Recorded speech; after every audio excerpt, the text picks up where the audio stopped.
गतकाली संध्यारे भवानीपाटना मुखीगुड़ा लडुगा भया विशाखापाटना बस रे गंजेई चालाण हेउथिबा अबकारी विभाग खबर पाइथिला। एने जयपाटना राज्यबाटी छक निकट में बस आसवा पूर्व छपी रही अबकारी विभाग कर्मचारी। बसटी मुखीगुड़ा पटु जयपाटना आसुथिबा बेले राज्यबाटी छक तलासी करा जायथिला। तलासी बेले 2 जण युवक एयर बैग रे गंजेई चालाण करुथिबा जणा पड़िथिला। तांकठारु 12 केजी गंजेई जबत होइथिबा बेले अभियुक्त दुई को धर्मगढ़ कोर्ट चालाण करिछि अबकारी विभाग। अभियुक्त दुहे कर्णाटक राज्य बेंगलुरु नादिम पासा और शायद अजगर बोली जणा पड़िछि। केउठारु गंजेई आसिथिला और केउठुकु जाउथिला से दिगरे तदंत चालिछि।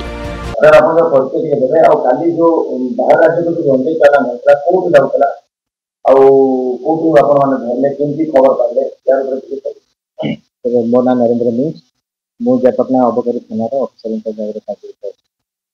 काली गोटे घटना होता आमर समय आखापाखि 6:40 समय आम गोटे विशेष सूत्र खबर पाई पूरा टू विशाखापाटना जो गोटे ओआस परिमाण गंजेई चालाण होती खबर पाई दुटा लोक प्रचुर परिमाण गंजेई विशाखापाटना खबर पाइला आम से घटनास्थल में लुकी छुटी बस आसला से चढ़ुलू बोल से दुटा आर्टिस्ट जो जन थे रखी धरिकी किसी आंसर दे पार नए आम विभिन्न तलाश कर 12 केजी गंजेई जबत करें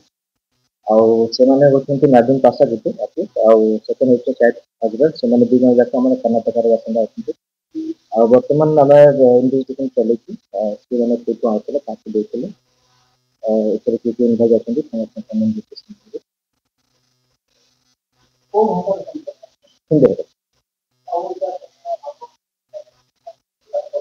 ना सब से फास्ट